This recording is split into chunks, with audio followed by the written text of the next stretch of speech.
Hello friends, welcome back to another video. Friends, कैसे हैं आप लोग? आशा करते हैं आप लोग अच्छे होंगे और अपना पढ़ाई अच्छे से कर रहे होंगे। आज के इस वीडियो में हम लोग डिस्कस करने वाले हैं कंपनी के अधीन गवर्नर जनरल। चूँकि यह टॉपिक लंबा है तो इसलिए इस टॉपिक को हम लोग दो पार्ट में करेंगे, ठीक है। तो आज चलिए पहला पार्ट शुरू करते हैं। बंगाल के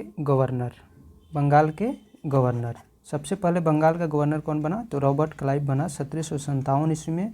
और इसका पहला कार्यकाल जो था 1757 से 60 ईस्वी तक रहा था। फिर से यह 1765 में बना और 1765 से 67 ईस्वी तक इसका दूसरा कार्यकाल रहा। तो आइए जानते हैं इसके कार्यकाल के अंतर्गत क्या क्या कार्य हुए हैं। देखिए, इसने बंगाल में द्वैध शासन की व्यवस्था की, जिसके तहत राजस्व वसूलने, सैनिक संरक्षण एवं विदेशी मामले कंपनी के अधीन थे, जबकि शासन चलाने की जिम्मेवारी नवाब के हाथों में थी, ठीक है।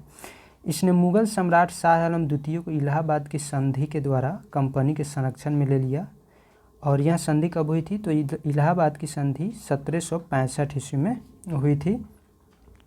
जब 1764 ईस्वी में बक्सर का युद्ध अंग्रेज़ों ने जीत लिया, तो उसके बाद 1765 में यह संधि हुई थी। इस संधि के जरिए ईस्ट इंडिया कंपनी को देश की राजनीतिक और संवैधानिक व्यवस्था में दखल देने का अवसर मिल गया और यहीं से भारत में ब्रिटिश शासन की नींव पड़ी। अगला टॉपिक है, अगला पॉइंट है कि रॉबर्ट क्लाइव ने बंगाल के समस्त क्षेत्र के लिए 2 उपदीवान नियुक्त किए थे। बंगाल के लिए मोहम्मद राजा खां और बिहार के लिए राजा सिताब राय को नियुक्त किया गया था। और रॉबर्ट क्लाइव के बाद कुछ और गवर्नर बने थे, जैसे बरेलास्ट 1767 से 69 ईस्वी तक, कार्टियर 1769 से 72 ईस्वी तक रहा, और वारेन हेस्टिंग्स 1772 से 74 ईस्वी तक बंगाल के गवर्नर के रूप में कार्य किया था। कंपनी के अधीन गवर्नर जनरल, ठीक है। पहले क्या था? कंपनी के अधीन गवर्नर था, अब है कंपनी के अधीन गवर्नर जनरल। रेगुलेटिंग एक्ट आया था 1773 ईस्वी में, और उस एक्ट के तहत बंगाल के गवर्नर को अब अंग्रेजी क्षेत्र का गवर्नर जनरल कहा जाने लगा, जिसका कार्यकाल 5 वर्ष का निर्धारित किया गया था, और मद्रास एवं बम्बई के गवर्नर को इसके अधीन कर दिया गया था। इस प्रकार भारत में कंपनी के अधीन प्रथम गवर्नर जनरल जो वारेन हेस्टिंग्स है, 1774 से 1785 ईस्वी तक कार्य किया था। वारेन हेस्टिंग्स 1750 ईस्वी में कंपनी के क्लर्क के रूप में कलकत्ता आया था और अपनी कार्य कुशलता के कारण कासिम बाजार का अध्यक्ष बना, फिर बंगाल का गवर्नर बना, उसके बाद कंपनी का गवर्नर जनरल बना। तो वारेन हेस्टिंग्स 1774 से 1785 ईस्वी तक गवर्नर जनरल के रूप में। इसने राजकीय कोषागार को मुर्शिदाबाद से हटाकर कलकत्ता लाया। उसके बाद 1772 ईस्वी में इसने प्रत्येक जिले में एक फौजदारी व दीवानी अदालतों की स्थापना की। फौजदारी अदालतें सदर निजामत अदालत द्वारा निरीक्षित होती थी। नाजिम द्वारा नियुक्त दरोगा अदालत की अध्यक्षता करता था। दीवानी अदालत में कलेक्टर मुख्य न्यायाधीश होता था, और जिला फौजदारी अदालत एक भारतीय अधिकारी के अधीन होती थी, जिसकी सहायता के लिए एक मुफ्ती और एक काजी होता था। कलेक्टर इस न्यायालय के कार्य की देखभाल करता था। कलकत्ता में एक सदर दीवानी अदालत और एक सदर फौजदारी अदालत की स्थापना की गई। सदर दीवानी अदालत में कलकत्ता काउंसिल का सभापति और उसी काउंसिल का 2 सदस्य राय रायन और मुख्य कानूनगों की सलाह से न्याय करते थे। सदर फौजदारी अदालत में नायब निजाम, मुख्य काजी, मुफ्ती और 3 मौलवियों की सलाह से न्याय करते थे। और जिले की दीवानी और फौजदारी अदालतों के मुकदमे अंतिम निर्णय के लिए सदर अदालतों में भेजे जाते थे। नेक्स्ट है कि दीवानी मुकदमों में जातीय कानून अर्थात हिंदू धर्म के लिए हिंदू कानून और मुसलमानों के लिए मुस्लिम कानून लागू किया जाता था, जबकि फौजदारी मुकदमों में मुस्लिम कानून लागू किया जाता था। 1772 में कोर्ट ऑफ डायरेक्टर्स ने द्वैध प्रणाली को समाप्त करने तथा कंपनी को बंगाल, बिहार तथा उड़ीसा प्रांत की शासन व्यवस्था का उत्तरदायित्व संभालने का आदेश दिया। वारेन हेस्टिंग्स ने दोनों उपदीवानों यानी मोहम्मद राजा खां तथा राजा सिताब राय को पद से हटा दिया, ठीक है। देखिए, द्वैध शासन प्रणाली को किसने शुरू किया था? तो रॉबर्ट क्लाइव ने शुरू किया था। और इसको समाप्त किसने किया? तो वारेन हेस्टिंग्स ने इससे समाप्त किया। और इसको भी यह भी इम्पोर्टेंट फैक्ट्स है कि मोहम्मद राजा खां तथा राजा सिताब राय को जब अपॉइंट किया था रॉबर्ट क्लाइव ने, और इसको हटाया किसने? तो वारेन हेस्टिंग्स ने इसको पद से हटाया था। हेस्टिंग्स ने नवाब की देखभाल के लिए मीर जाफ़र की विधवा मुनी बेगम को उसका संरक्षक नियुक्त किया, और 1775 में मुनी बेगम को हटाकर मोहम्मद राजा खां को नवाब का संरक्षक नियुक्त किया गया। 1776 में मनु स्मृति का अंग्रेजी अनुवाद एक कोड ऑफ जेंटू लॉज के नाम से किया गया था। इसने 1781 में कलकत्ता में मुस्लिम शिक्षा के विकास के लिए प्रथम मदरसा स्थापित किया। किसने किया?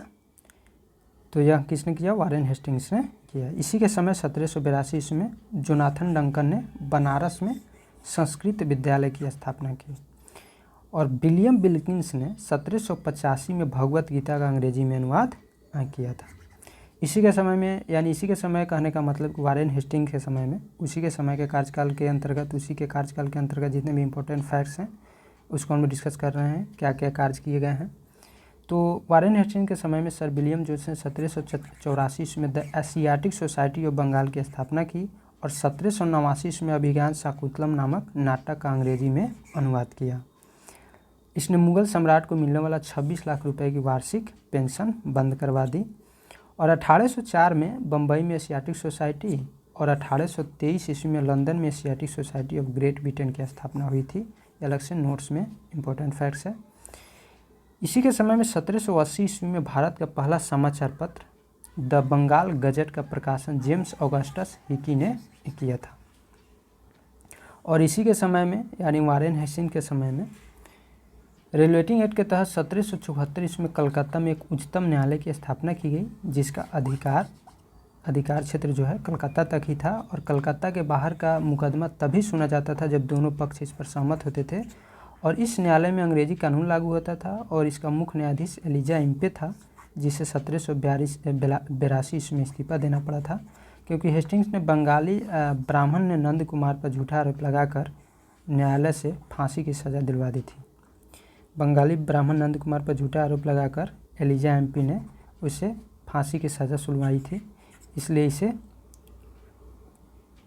इस्तीफा देना पड़ा था। प्रथम आंग्ल मराठा युद्ध 1775 से 1782 ईस्वी एवं द्वितीय आंग्ल मैसूर युद्ध 1780 से 84 ईस्वी वारेन हेस्टिंग्स के समय में ही लड़े गए थे और प्रथम आंग्ल मराठा युद्ध सालबाई की संधि से समाप्त हुआ था जो 1782 ईस्वी में हुआ था और द्वितीय आंग्ल मैसूर युद्ध मंगलोर की संधि से समाप्त हुआ जो 1784 ईस्वी में हुआ था। पिट्स इंडिया एक्ट 1784 ईस्वी में आया था। वारेन हेस्टिंग के समय में ही यह पारित हुआ और इसी के काल में बोर्ड ऑफ रेवेन्यू की स्थापना की गई थी। हेस्टिंग्स ने संपूर्ण लगान के हिसाब की देखभाल के लिए एक भारतीय अधिकारी राय रायन की नियुक्ति की थी और इस पद को प्राप्त करने वाला पहला भारतीय दुर्लभ राय का पुत्र राजा राजबल्लभ था। पिट्स इंडिया एक्ट 1784 ईस्वी में आया था, जिसके विरोध में इस्तीफा देकर जब वारेन हेस्टिंग्स फरवरी 1785 ईस्वी में इंग्लैंड पहुंचा तो बर्क द्वारा उस पर महाभियोग लगाया गया, परंतु 1795 ईस्वी में इस आरोप से मुक्त कर दिया गया। 1786 में हेस्टिंग्स के जाने के पश्चात लगान परिषद का पुनर्गठन किया गया और एक नवीन अधिकारी मुख्य सारिस्तादार की नियुक्ति की गई, जिसका कार्य सभी कानूनगोओं के कागजों की देखभाल करना था और इस पद पर प्रथम नियुक्ति जेम्स ग्रांट की गई थी। सुरक्षा प्रकोष्ठ की नीति यानी rings fence policy Warren Hastings से संबंधित है, बहुत ही इंपॉर्टेंट फैक्ट्स है।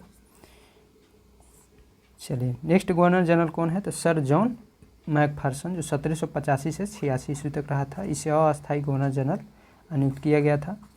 अगला गवर्नर जनरल कौन बना? तो लॉर्ड कॉर्नवालिस बना। 1786 से 1793 ईस्वी तक गवर्नर जनरल रहा। फिर से 1805 ईस्वी में आया था, लेकिन इसकी मृत्यु हो गई 1805 ईस्वी में।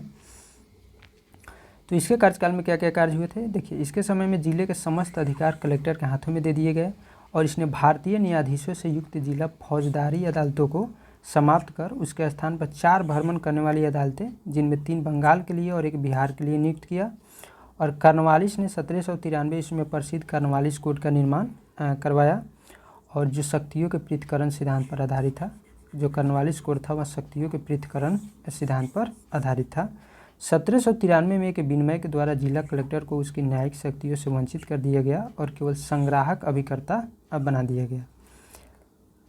पुलिस कर्मचारियों के वेतन में वृद्धि के साथ ही ग्रामीण क्षेत्रों में पुलिस अधिकार प्राप्त जमींदारों से अधिकार छीन लिया गया और इसे इस अधिकार से वंचित कर दिया गया। कंपनी के कर्मचारियों के व्यक्तिगत व्यापार पर प्रतिबंध लगा दिया गया। जिला में पुलिस थाना की स्थापना कर एक दरोगा को इसका इंचार्ज बनाया गया। भारतीयों के लिए सेना में सूबेदार, जमादार, प्रशासनिक सेवा में मुंसिफ, सदर, अमीन या डिप्टी कलेक्टर से ऊंचा पद नहीं दिया जाता था। इसने 1793 ईस्वी में स्थायी बंदोबस्त की पद्धति लागू की, जिसके तहत जमींदारों को भू राजस्व का लगभग 90% यानी 10/11 भाग कंपनी को तथा लगभग 10% यानी 1/11 भाग अपने पास रखना था।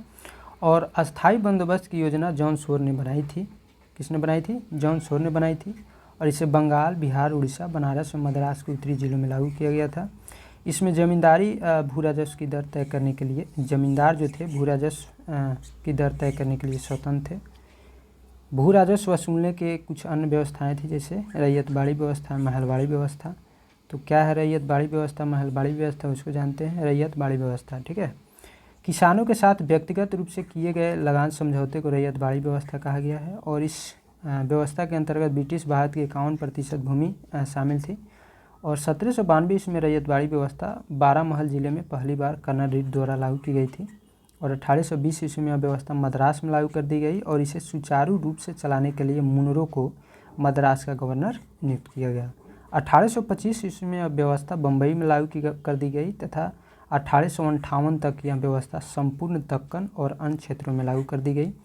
और इस व्यवस्था के कुछ निम्न विशेषताएं दी गई हैं, जैसे सरकार और किसान के बीच कोई बिचौलिया वर्ग नहीं था और भूमि का स्वामित्व किसानों को दिया गया, जिससे वे भूमि का विक्रय कर सकते थे एवं गिरवी रख सकते थे। लगान की अदायगी न होने पर भूमि जब्त की जा सकती थी। लगान अदायगी की प्रत्येक 30 वर्ष बाद पुनर्समीक्षा करने की व्यवस्था की गई थी। राजस्व के रूप में किसानों को उपज का 1/2 भाग देना था, यानी 50% देना था, जो धन के रूप में देना होता था। ठीक है। महलवाड़ी व्यवस्था, देखिए महल शब्द से तात्पर्य है जागीर अथवा गांव। और इस पद्धति में सरकार ने राजस्व के लिए कृषकों से सीधा संपर्क नहीं किया, बल्कि गांव या जागीरों के मुखिया या लंबरदार के राजस्व वसूली का अधिकार बनाया। और 1922 ईस्वी में यह व्यवस्था प्रारंभ की गई थी। और यह व्यवस्था गंगा की घाटी, आधुनिक पश्चिमी उत्तर प्रदेश, मध्य प्रदेश के कुछ भाग तथा तत्कालीन संपूर्ण पंजाब में लागू की गई थी। और इस व्यवस्था में पहली बार लगान तय करने के लिए मानचित्रों तथा पंजियों का प्रयोग किया गया। और इस व्यवस्था का जन्मदाता हॉल्ट मैकेंजी हुए। ठीक है। 1833 ईस्वी में मार्टिन बर्ड तथा जेम्स टॉमसन के बंदोबस्त में यह अपने सबसे अच्छे रूप में सामने आई थी। और प्रारंभ में इस व्यवस्था में लगान उत्पादन का 2/3 भाग था, बाद में इसे घटाकर 1/2 भाग कर दिया गया, यानी 50% कर दिया गया। भू राजस्व संग्रह की विधियाँ। जमींदारी जो व्यवस्था थी, यह क्षेत्रफल इसका 19% था और रैयतबाड़ी 51% भाग पर थी और महलबाड़ी 30% भाग पर। और पक्ष कौन थे? तो जमींदारी में जमींदार वसूलते थे, ठीक, और रैयतबाड़ी में किसान इसका मालिक होता था। जमींदारी व्यवस्था में जमींदार खेतों का मालिक होता था, रैयतबाड़ी में किसान और महलबाड़ी में मुखिया या लंबरदार। ठीक है। योजनाकार लॉर्ड कॉर्नवालिस था, जॉन शोरे था जमींदारी व्यवस्था का। रैयतबाड़ी में रीड एवं टॉमस मुनरो था और महलबाड़ी व्यवस्था का योजनाकार हॉल्ट मैकेंजी था। कॉर्नवालिस को भारत में नागरिक सेवा का जनक माना जाता है, कई बार परीक्षाओं में पूछा गया है, बहुत ही इंपॉर्टेंट फैक्ट्स है। नेक्स्ट गवर्नर जनरल कौन बोला? तो सर जॉन शोर 1793 से 98 ईस्वी तक रहा। इसने अहस्तक्षेप नीति अपनाई थी। और अगला गवर्नर जनरल बन के आया लॉर्ड वेलेजली, जो 1798 से 1805 ईस्वी तक रहा था। और इसने सहायक संधि की पद्धति शुरू की। भारत में सहायक संधि का प्रयोग वेलेजली से पूर्व फ्रांसीसी गवर्नर डुप्ले ने किया था। सहायक संधि करने वाले राज्य कौन कौन थे? तो हैदराबाद सबसे पहले सहायक संधि किया था 1798 ईस्वी में। उसके बाद मैसूर 1799 ईस्वी, तंजौर ने अक्टूबर 1799 में किया। उसके बाद अवध 1801, पेशवा दिसंबर 1802 में, बरार एवं भोंसले दिसंबर 1803 में, सिंधिया 1804 में। ओमान सहायक संधि करने वाले राज्य जोधपुर, जयपुर, मछेड़ी, बूंदी तथा भरतपुर है। इंदौर के होलकरों ने सहायक संधि स्वीकार नहीं की थी। और टीपू सुल्तान चौथे आंग्ल मैसूरी, जो 1799 ईस्वी में हुआ था, उसी में मारा गया। इसी ने यानी लॉर्ड वेलेजली ने 1800 ईस्वी में कलकत्ता में नागरिक सेवा में भर्ती किए गए युवकों को प्रशिक्षित करने के लिए फोर्ट विलियम कॉलेज की स्थापना की, जो 1854 तक अंग्रेजों को भारतीय भाषाओं की शिक्षा देने के लिए चलता रहा। 1806 में भारत भेजे जाने वाले प्रशासकीय अधिकारियों की शिक्षा और प्रशिक्षण के लिए इंग्लैंड में हेलबरी में एक ईस्ट इंडिया कॉलेज खोला गया, जहां नवयुवक प्रशासकीय अधिकारियों को 2 वर्ष का प्रशिक्षण देने की व्यवस्था की गई थी। और वेलेजली यह स्वयं को बंगाल का शेर कहता था। और लॉर्ड कॉर्नवालिस का 1805 ईस्वी में दोबारा कार्यकाल शुरू हुआ, लेकिन इसका शीघ्र ही मृत्यु हो गया। अगला गवर्नर जनरल है सर जॉर्ज बारलो, जो 1805 से 1807 ईस्वी तक इसका कार्यकाल रहा। 1806 ईस्वी में वेलोर में हुई सिपाही विद्रोह इसके काल की महत्वपूर्ण घटना है। नेक्स्ट है लॉर्ड मिंटो प्रथम, 1807 से 1813 ईस्वी तक इसका कार्यकाल रहा है। देखिए, इसके काल में रंजीत सिंह एवं अंग्रेजों के बीच 25 अप्रैल 1809 को अमृतसर की संधि हुई थी, और जिसकी मध्यस्थता किसने की थी? चार्ल्स मेटकाफ ने। और इसी के समय चार्टर एक्ट 1813 ईस्वी में आया था, जो पास किया गया था। अगला गवर्नर जनरल बना लॉर्ड हेस्टिंग, जो 1813 से 1823 ईस्वी तक रहा था।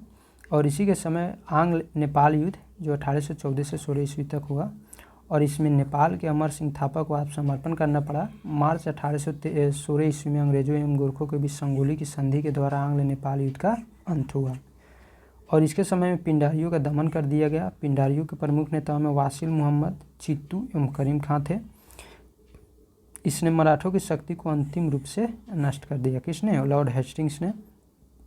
इसने प्रेस पर लगे प्रतिबंध को समाप्त कर प्रेस के मार्गदर्शन के लिए नियम बनाए। और इसी के समय में 1822 ईस्वी का टेनेंसी एक्ट या काश्तकारी अधिनियम लागू किया गया। ठीक है। अगला गवर्नर जनरल कौन बना? तो अगला गवर्नर जनरल बना लॉर्ड एमहर्स्ट, 1823 से 1828 ईस्वी तक। और इसके समय में प्रथम आंग्ल बर्मा युद्ध हुआ, 1824 से 1826 ईस्वी। 1826 ईस्वी में बर्मा एवं अंग्रेजों के बीच यानडुबू की संधि हुई। और 1824 ईस्वी में बैरकपुर का सैन्य विद्रोह भी इसी के समय में हुआ था। तो आई होप ये वीडियो आपको पसंद आया होगा फ्रेंड्स। वीडियो आपको अच्छा लगे तो प्लीज़ वीडियो को लाइक कीजिए, चैनल को सब्सक्राइब कर लीजिए। फिर मिलते हैं हम लोग नेक्स्ट टॉपिक में नेक्स्ट वीडियो के साथ। तब तक के लिए हंसते रहिए, पढ़ते रहिए। जय हिंद।